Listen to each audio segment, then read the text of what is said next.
Започваме нашето предсказание за деня. Здравейте! Днес е 30 юли 2026 година. Час 11 часа и 8 минути. 11 часа и 8 минути. Ще правим ясновидско гледане, предсказание на Десислава Малинова, изпълнителен директор на здравна и инвестиционна компания Детска болница. Тя се намира в София. Повтарям, здравна и инвестиционна компания Детска болница, изпълнителен директор Десислава Малинова. Да виждам централната нервна система и да има проблеми, свързани с епифизата и с ръководството. Има непрекъснато движение и непрекъснато пътуване. Едни планове вече ги завършва, свързани с банка. Това е юли месец, вече ги е завършила. Новите планове се отварят в момента. Има много документи, които ще прави. Документите са свързани с пари. Това е в първия ден. Във втория ден виждам над главата и да има много силни нерви. Свързане е с крило, свързано с детската инвестиционна болница. След това има назряване, не третия, а четвъртия ден, назряване на нов конфликт, който започва да се пълни със съдържание. Виждам да става въпрос за агресия от страна на земя и от страна на и е свързано с въздух. Така като надстрояване, като площадка е това. Два плана, които са в бъдеще свързани с тази площадка. Седмица, месец, 2, 3, 4. На петия месец започва да се затваря плана, но не се затваря. Още едно затваряне ще има. 5, 6, 7, 8, 9, 10. На 11-тия месец ще има избор. Втори избор след това на 12-тия месец, след една година, свързан с документи и удължаване. След това виждам да става въпрос за бизнес. Бизнес след една година. 2, 3, 4. Около 3-4 месеца. Това е свързано с ръководството на болницата. И интересното е, че за сега виждам двама човека. След това виждам страхотен песимизъм. Това е 13-14. В 15-тия месец се правят документи и едва в 16-тия месец виждам да става въпрос за победа. Победа свързана ще бъде с завършване на едно крило. Около 9 етажа. Казвам 9 етажа. Сега в тези 9 етажа могат да се включват и партер и краен етаж, който е скосен. Защо го казвам? Защото 9-тия етаж го виждам зачеркнат и в по-късна фаза да се завършва. По-късна с още един месец. Продължавам за здравната диагноза. В очите виждам да е добре. Повтарям, епифизата и не е добре. В дясна скула виждам възпаление в момента, въпреки че непрекъснато виждам отчитане и непрекъснато глас, който вика. Зъб в долна челюст, в ляво, долу. Не е в средата, малко след средата. Виждам да е възпален. В шията има и вената, която захранва главата, и епифизата ги виждам възпалени. Виждам ръката и често да бъде там, лявата ръка, и да натиска вената.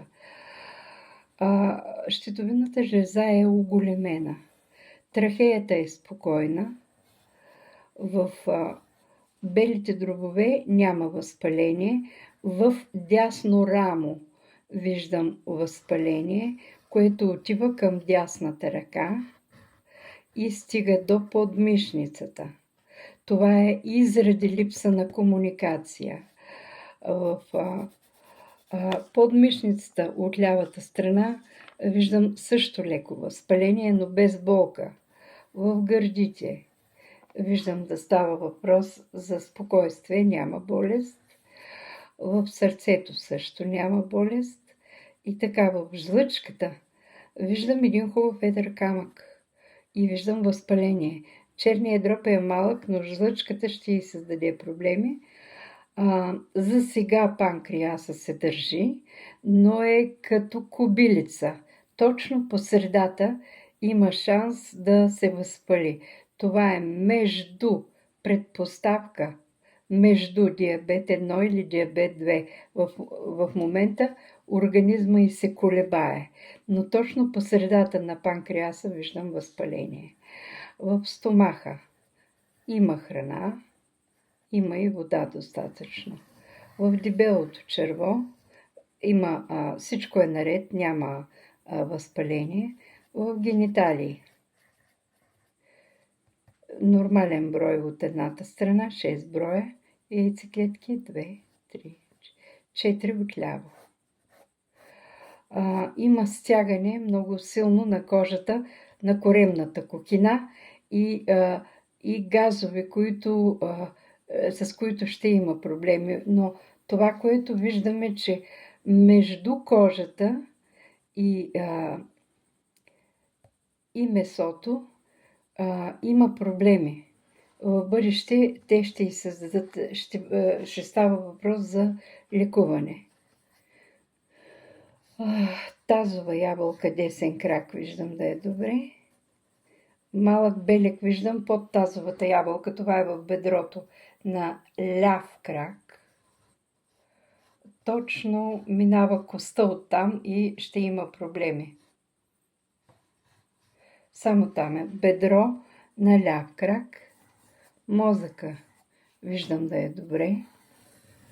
Изкривяване виждам на гръбначния стълб.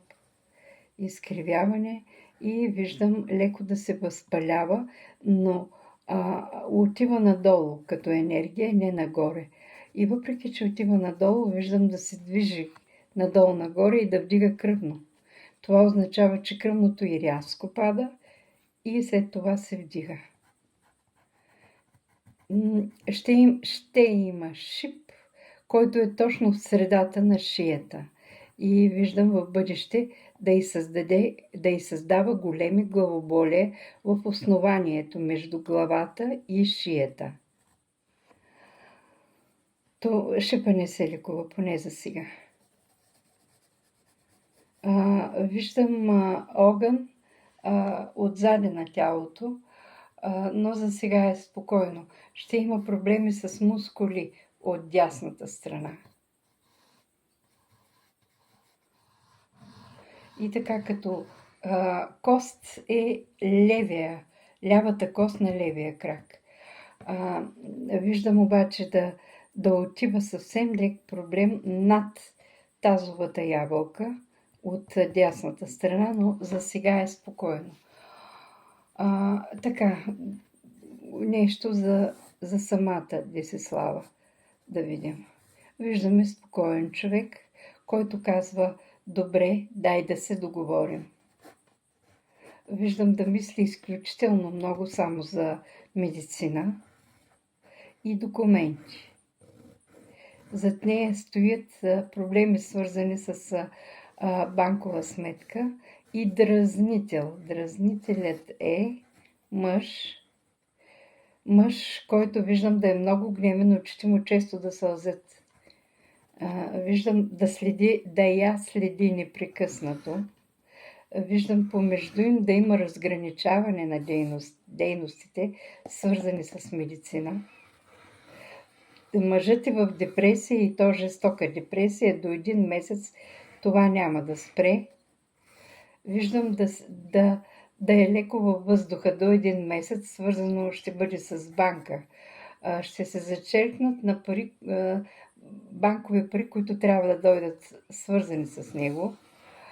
От 1 месец до 1 година ще стане въпрос за зачеркване на част от работата му. И така, сега въпросите. Десислава Малинова колко време ще строи инвестиционната компания Детска болница, здравна инвестиционна компания? Колко време ще се строи? За сега тя казва не знае и има избор. Но да видим ние как виждаме нещата. Седмица, месец, година, 2, 3. 3 пълни години. 3 пълни години. На 3-та година виждам да се зачерква мъж.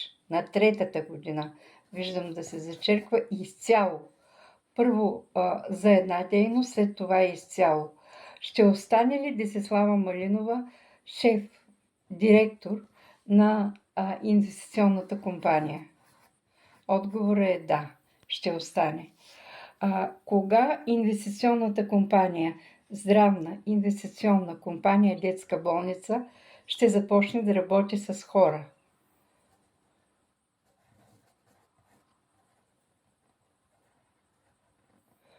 От този момент, както се казва, 1 седмица се зачерква, виждам много нерви, месец, година, 2,